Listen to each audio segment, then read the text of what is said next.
This is the Big O Show. This is the Big O Show. He is the man, the myth, the legend. That is Omar Kelly. How you feeling, baby? How you feeling after Saturday? You had us worried. Yeah, embarrassing. For those who don't know, I'm used to. I've been out in the heat for 15 years, so the heat is not. I know what to do. I drank 2 bottles of water before I even got out there. It was really. I'm battling food poisoning. Had some bad sushi on Thursday, and unfortunately, I was trying to make it back to the AC because I felt like I was gonna faint sitting there, and I just didn't make it. So. When I didn't see you flop over. Where'd you flop over? What happened? I was trying to make my way to I was on Ruthie's Row. That's all I know. Okay. It was less people to make my way out of.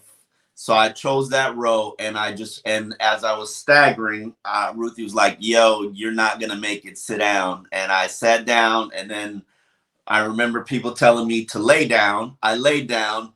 Next thing I know, they said I was out for 5 minutes. I had thrown up, and paramedics were there doing their thing. And after I threw up, I felt a lot better. But still very, very weak. And I'm still weak to the point I wanted to go to practice today, was getting dressed and getting ready, and just realized, yeah, I'm not gonna make it. Right. Yeah, no, it's understand. But see, when it says $4.99, all the sushi you can eat, that's not a good thing, Omar. I just want you to know, okay? You just got to keep driving past those places, Omar. Those are the ones that end up on Jeff Wisner's, disgusting dining and thing. What's wrong with you, bro? $4.99, all you can eat sushi, not good, Omar. No, the sad thing is that we eat sushi all the time. That I ate sushi Friday night when I was before I did the I Am Athlete Tonight show, and I recommended this place to one of the hosts, and I had eaten there multiple times. I get the same roll, and something was just off about the roll, and was off about everything about it, and something was off about his food too. And I just, I feel disappointed, when you recommend something to somebody and then it just turns up horrible. Yes. I'd gotten the same role for Brandon a couple weeks before, and he absolutely loved it. He was going to say that's his new sushi because it was yellowtail, jalapeno, and mango, which I think is a phenomenal combination. But I won't be eating from there anymore. By the way, what the hell did I do that Wow. thing is showing? I got some adult thing showing up, and I don't know what I did. And that's because Sean's not here, so I don't know what I did that I got some adult chat going on here, and I don't know how I put it up when I'm trying to block these idiots, and somehow or another I put it up. Adult chat. Yeah, you see it? You see? Love chat. Okay. I don't know. Yeah. I don't know how I did that. I don't partake. I have no idea how I did that. See, this is why we need Sean here, but Sean can't be in both areas at the same time. So I don't know if he's telling me, oh, man, I don't know what the hell I'm doing now. Wow, this is weird. This is really weird. I don't know what to tell you. All right, let's focus on what we're doing. You're probably being hacked. That's just your story, and you're sticking to No. it. I know it was my dumb ass that did something. I could tell you that for sure. It's definitely my ass that did something with this thing, for sure. Beauty's a live radio, brother. All right. Anyway. All right. So, a lot of people thought you got sick because Tua threw a beautiful bomb to Tyreek. I don't know. That's kind of, some people you say sushi. Other people say Tua. What's funny is the Dolphins doctor was looking at me, and he said to me, And when I came to, he was like, "Yeah, Tua just threw 2 touchdowns," and I was like, "Word?" Like, and I don't know if he was joking or telling the truth. And then I get home and I realize, like, yeah, they really did well. And props to Tua. I wrote in my Sun Sentinel column. I did a Sun Sentinel column yesterday, and I always do this. The 10 things we learned from week 1 and week 2 and week 3. In those 10 things, was Tua can throw the ball downfield. It's not going to be on a laser. It's not going to be just, he's not going to outthrow his coverage. But it can happen. And I'm glad he got an opportunity to show that with Tyreek. Tyreek is probably the most open receiver I've ever seen in my life, even though he gets so much goddamn attention. But he's just so fast and so quick. His change of direction means he's just wide open no matter what coverage he's in. So to me, it's really about developing chemistry with him. And I think Tua is realizing, and this is a weird thing to say, but there's no possible way he can outthrow Tyreek. I saw Tyreek's interview with Jeff Darlington where Tyreek basically said he thought that Tua overthrew him and then he just runs up under it. So I think it's great for them. It's phenomenal that they put it in front of the fans. They did it in front of the fans. But I will say this, and we'll constantly say this. The first week, you saw nothing but a vanilla defense. Right. When we add sprinkles and a little bit of sauce, and obviously the Dolphins got some sprinkles and a little bit of sauce and some nuts on that ice cream. It'll be interesting to see what it looks like. Yeah. No, listen. As I told people today earlier on the show, it was a good day on Saturday. Yeah. That's it. That's where it ends. Don't look more into it. Don't look at, because some guy goes, let's see it happen in a game, and in a game, it'll happen in a game. That's the same exact throw that happens in a game. Same exact throw. If you get the blocking and you get the clean pocket, you're good. And Tyreek is going to get past everybody in the NFL. How many corners are going to be able to hang with that guy? Very few. They can hang with him. I've given this a lot of thought. They can hang with him for about 40 reps a game. Then but they're 50 to 60 offensive reps per game.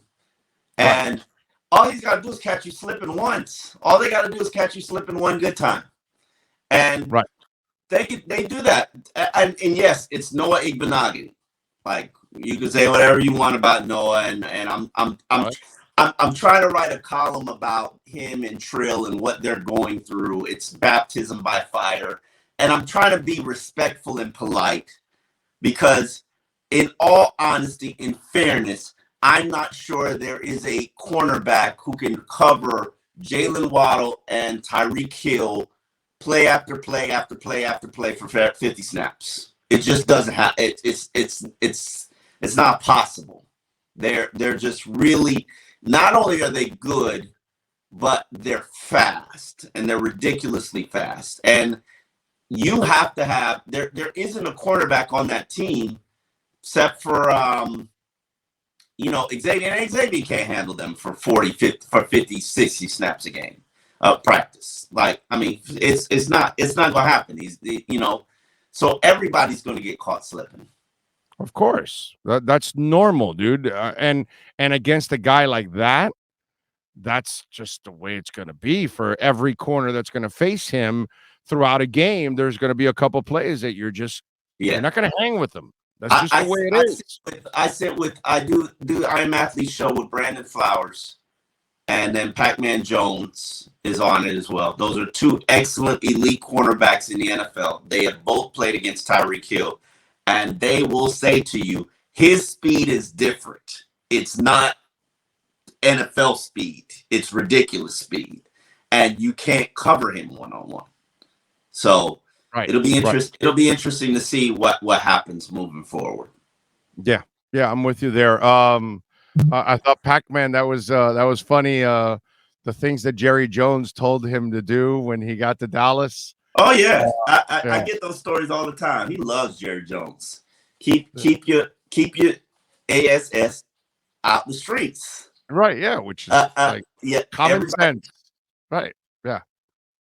What's funny is if you watch the Robbie Anderson interview, if you watch the Robbie Anderson sit down, Pac-Man talked about how he got tired of being recognized, so he shaved off his hair, he shaved off his dreads, and told that story. A very dread-centric episode last week, and we got Intro Roll this week, and it's a really good interview, really good conversations about the U, about Sean Taylor, about all kinds of, and Eli Manning, and whether Eli Manning is a Hall of Famer, and a really good discussion. Well, that's one. Well, see, the thing is, if you're going to put Kurt Warner in the Hall of Fame, you have. Don't do that. Don't do that. Huh? Kurt Warner and Eli are not in the same conversation. I know Eli's got 2 titles to 1. You're right. Wow. You're right. You're right. They're not in the same conversation. Wow. Double the amount of titles. Yeah, you're right. Oh, right. No, that's right. They're not in the same conversation. The other wasn't bagging groceries. Had in the Arena League. Kurt Warner, Eli Manning are not in the same conversation. They are not in. Hold on, let me see. No. Hey, he couldn't beat out Derek Brown in the New York Giants. Okay. Listen, don't do that. Dave Brown. I'm sorry. Don't do that. Dave Brown. Don't do that, because in the New York Giants organization, Eli was already there. He was a bridge quarterback. They moved on to Eli, and Kurt Warner went on to have a accomplished Pro Bowl career with the Arizona Cardinals after. I understand that. I understand that, but it's still one title. It's still one title. Still one title. And by the way, I could argue with you that Eli, while he had a great defense, his offense wasn't nearly what the offense that Kurt Warner had, right? So, and Eli made some of the more clutch throws I have ever seen. Yes. In playoff football history. Not just one, not 2, but 3. Okay, so he made some big ass throws in big ass moments. Wow. I'm just saying, if we're putting Kurt Warner in, Eli goes in automatically, bro. No, it's just a discussion, nothing whatsoever. You know what? I have the biggest problem with Eli Manning's resume, and I brought it to the table in I Am Athlete discussion, is the fact that Eli has 117 and 117 record. He is 500 as an NFL starter. Yeah. Well, down the stretch, he played on a lot of bad teams. Those teams down the stretch weren't very good. Wasn't necessarily his fault. You know what I mean? He was playing on a lot of bad Giants teams down the last couple of years. So his record obviously wasn't going to be that good. But again, when they were good enough to get there, he performed at the highest level, man. Yeah, and you can't take away from the guy that shows up in the key moments, not just once. He did it several times, which shows you that there's something there when you do it. Yeah, you know what I'm saying? So I give him. He made some big throws. Listen, I have no problem leaving Eli and Kurt Warner out of the Hall of Fame. But all I'm saying is, if you're gonna put Kurt Warner in, then Eli's a no-brainer. That's all I'm saying. I looked up Kurt Warner's resume and Kurt Warner's stats, and I will acknowledge and admit that I'm surprised it isn't more impressive. But I realized you're only thinking Rams, dog. That's why. No, I was thinking more Cardinals. When I think about Kurt Warner, I think about Cardinals. I don't think about Rams. Why would you do that? You think because Rams? That was the greatest offense maybe ever. Yeah, maybe ever. I don't know. I remember how good he was late in his career. It doesn't matter. But that's the thing, the ups and downs. I mean, the guy couldn't beat out Dave Brown, bro. You know what I mean? So he went through a funk. That's not the situation. The guy, that wasn't the situation. The guy just got moved on. They moved on because they were moving on to Eli Manning. So no, not Eli Manning, Dave Brown, bro. he couldn't beat Dave Brown, their Duke draft pick. Seriously, at that moment, like that was his low. That was the low. Was Giants his Giants career was the low point of that. That's what it was. That was the low point for him there. That's why that was his valley, and then he went to Arizona, and then he resurrected his career there in Arizona. But all I'm saying is, if we're gonna put him in there, then you got to put Eli. You have no choice. I don't have a problem leaving both of them out because of the incomplete stuff that they have on their resume. Was Kurt a first ballot? No. No. Okay. No. All right. No, that would be insulting. That really. makes it better. That would be moronic if you made Kurt Warner a first ballot Hall of Famer. Because at one point he was the most accurate quarterback in history. Yeah, super accurate. And I think that's something to put respect on. But it is what it is. Yeah, I'm with you there. But anyway, going back to Saturday, it was a good day, and that's not for you at least, but I mean for the Dolphins, it was a good day. Not for me. No, not for me. No, for you, Saturday was not a good day. Up on myself, fainted. Yeah, people had pictures, getting wheeled off the field. Yeah, not a good day for me. Probably. I didn't even see it, dude. That's the part that I was like, Sean goes to me, "Did you see Omar?" And I go, "What happened?" And I'm looking around for you, and he goes, "No, he got taken by the paramedics." I'm like, "What?" Yeah. And then I'm checking with you, and I don't hear anything from your ass for hours, and then you're like really worried. Bro, I'm glad that it worked out for you, bro. I'm glad it worked. Yeah, I probably still need to get checked out by a doctor, but I'm all right. Food poisoning. Yeah, you should check out just for the hell of it. But yeah, you could always tell because you said the magic words. After you threw up, you felt better. And that happens to all of us with food poisoning, or if you get a little hungover or whatever. Nah. The throwing up is always the relief after that. It's like I felt so much better after that. That's in hindsight, I probably shouldn't have went to practice.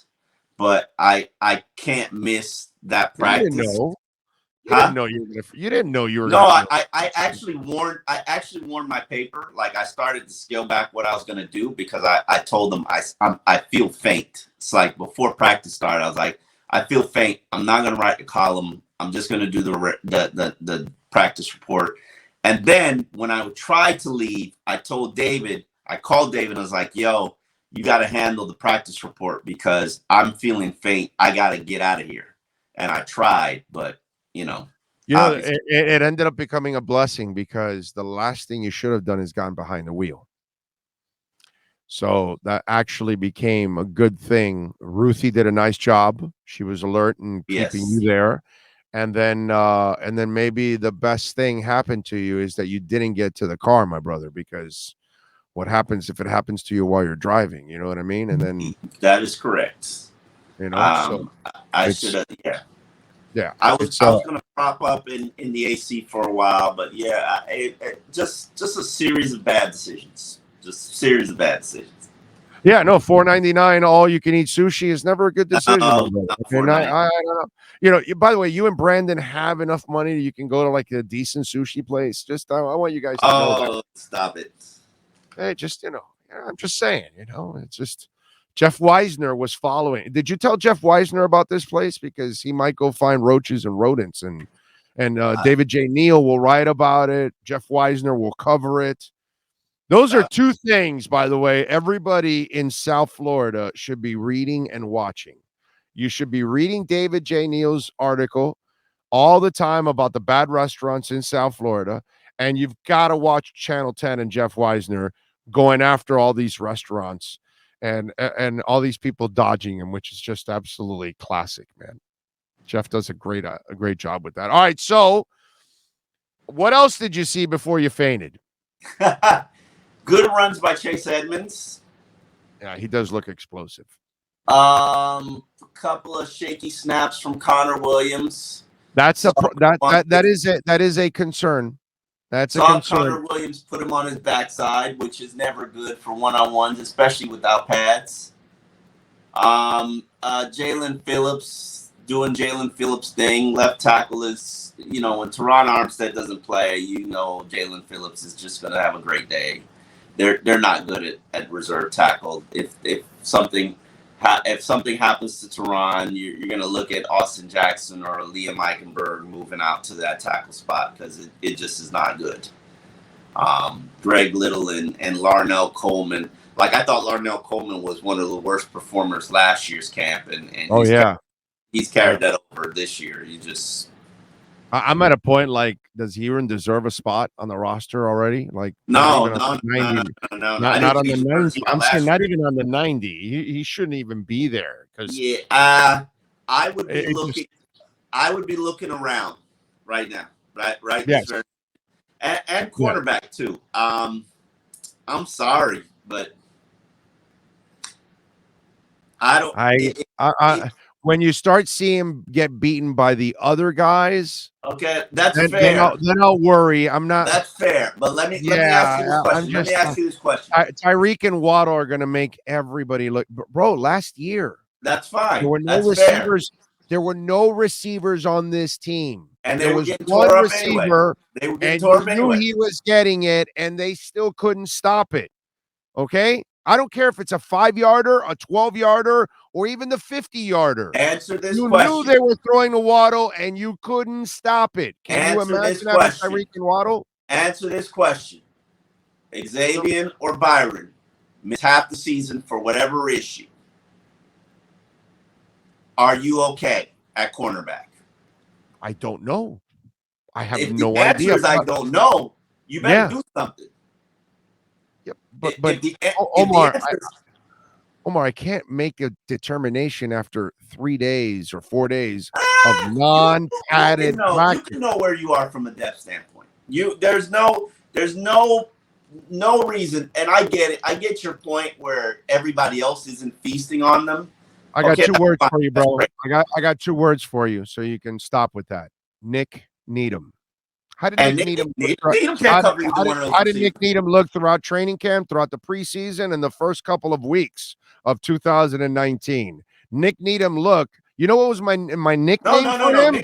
I don't need to see him anymore. That's what I used to say about Nick. Did well. Don't do that. Nick Needham in 2019, Nick Needham did so well in training camp. He was an undrafted player elevated to the starting unit. Omar, Nick Needham sucked royal ass in the preseason, in training camp, and in the first couple of weeks of the regular season. He did not. Covered the team wrong. He was terrible. Omar, that's not accurate. Was horrible. That is not true. He was horrible. You have no memory, my brother. No. He By week 2 was of training horrible. camp. You make determinations too early. I'm there every day. You're not. I'm there every day. You said Albert Wilson was amazing. You said Albert Wilson was amazing. I had to learn Nick Needham's name because you had Albert Wilson as an all-pro. To a starting role as an undrafted player and was there for weeks. Omar, you do this all the time. You had Albert Wilson in the Pro Bowl, and he was doing well, which is why he got elevated. So you had him tell me he got elevated. No undrafted rookie goes and works with the starting unit just cause. Omar, you cannot go crazy on a player that either performs or doesn't perform in short. He did well in the preseason game. Yeah, but you said the same shit with Albert Wilson, and you were deadly wrong. Had 2 weeks of practice, got hurt, and then turned into Albert Wilson. Bro, it is the same thing. Don't say Nick Needham didn't do well. Did you not do the same shit with Albert Wilson last year? Listen, the same shit. I told you they're running around in underwears, and you were like, "Oh, he's awesome." And no, he wasn't. If Albert Wilson was making the exact same plays that Tyreek Hill was making last week, the first week of training camp. We told you about him. The team put out highlights about him. It ain't my problem that he can't stay healthy. Like, I ain't got nothing to do with that. It had nothing to do with healthy. He was bad. He ran backwards, Omar. He dropped passes. He was bad. Okay. Albert Wilson and health had nothing to do with it. When the lights came on, Albert You're the medical expert. Okay. Got it. So he was shut down after 2 weeks. Didn't even practice in any of the preseason games because they didn't need to see him. Okay, got it. No, Albert Wilson was playing and practicing. He was just a zero. No, he was He not. was Albert nothing, Wilson was bro. not, bro. He was I'm nothing. there. You're not. But you, I'm there. I know you he can was be not there or practicing not. because I was You there. can, you were Albert there, Wilson and I was practiced for the right. first week, got shut down the Chicago week, and never returned. Doggy, you're there. You're to the there, regular season. and I'm the one that was right. You're Okay. there, and I'm the one that knows You're that right Brian about Flores Jakeem is getting Grant fired. too. You understand? Sunshine's And on the it doesn't dog's ass matter every whether I'm few here. days. Listen, it doesn't matter whether I'm here or I'm there. Either way, you're I know telling what's me going on. what's happening at practice that I'm daily attending. You're not. No, I get. I get that I don't in see every bit of 2019, Nick practice. Needham is not an undrafted rookie working with the starting unit for where everybody's healthy. Well, there was nobody on Omar. There were no starters on that team. Remember, they got rid of everybody. That's why he was playing. There was nobody on that team, Omar. They played him, and he was terrible. Nick Needham was horrible the entire offseason. No, he was not. He got better as the regular season went No, he on. was not. He was not horrible. Man. Of course he was, dude. Of course he was. I'm That's why you can't make any determination on guys right now. It's not fair. They have not. Ken Webster, Jamal Perry, Ken Crawford, and Nate Brooks. And yes, Eric Rowe, Xavier Howard, Ryan Lewis. They had nobodies. And by the way, wasn't that the year that X was coming off a knee injury? X shut it down. Eric Rowe was Yeah. X was coming off a knee injury and all that, so he wasn't even playing. They had nobodies out there. Nick Needham was terrible. He was terrible, and he got better as the season went on. You got to give some of these young players some time before you really make it. Nick Needham was not terrible. Nick Needham was young and learning, and yeah, you're right. Young and learning, but he was terrible. He was not terrible. Now let me ask you. We had to learn. We had to write Nick Needham stories 2 weeks into camp. Undrafted player. That's a sign of respect. Tell me when you saw a Tro Williams story. Yeah, never. Well, I don't. There shouldn't be a Tro Williams story right now.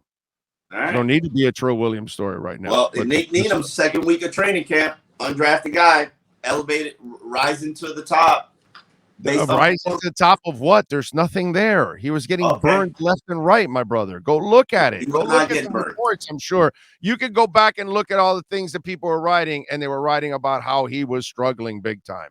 And he got better as the season went on. That's when he grew because he got playing time and he got the experience. That's when he grew as a player, is during the regular season. You got to give these young people some time.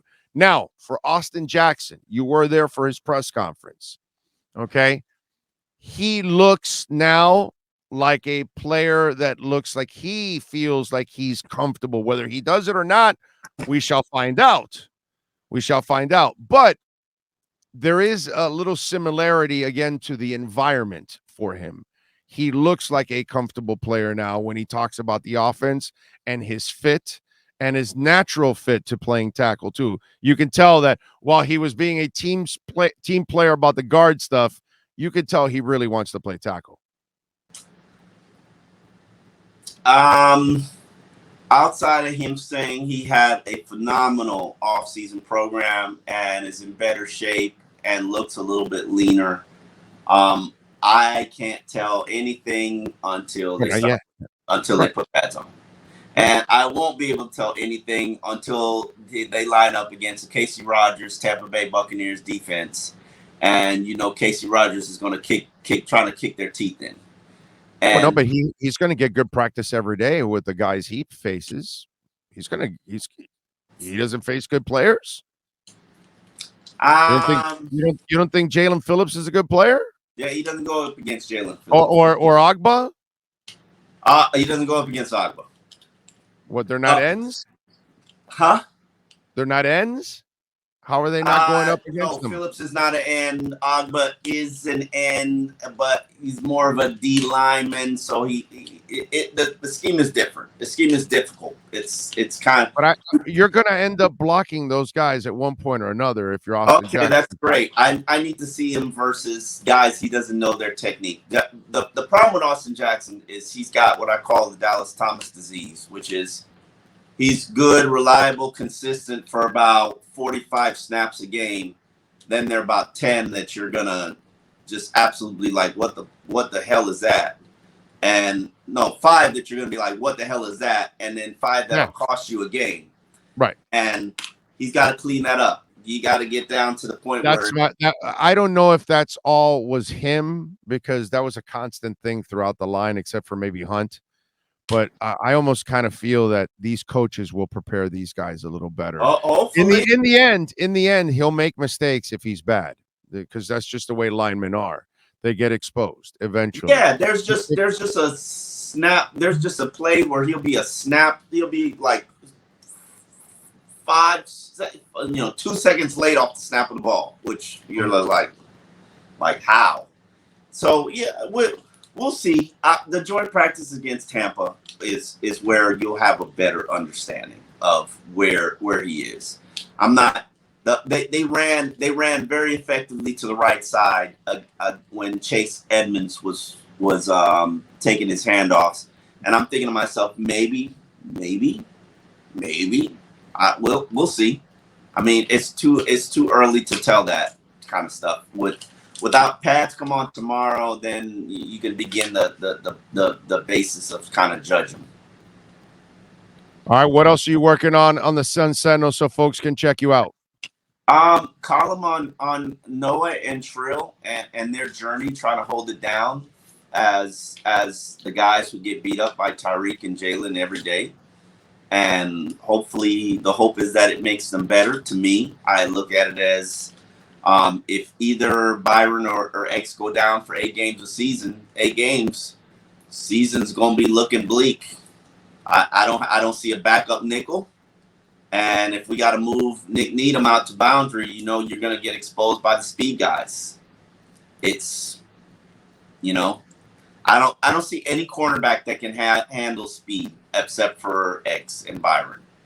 And Byron coming off the injury we're going to see where he is. X, you know what at the time it is. I'm not worried about either guy. Yeah, Byron's a pro, so I'm not worried about Byron at all whatsoever. It puzzles me that you saw him all the OTAs when he was rehabbing. I haven't seen him one bit the first week of camp. Maybe he was out there today, but he's usually watching and coaching, and I'm like, what's up with that? He might be rehabbing at that time inside the building.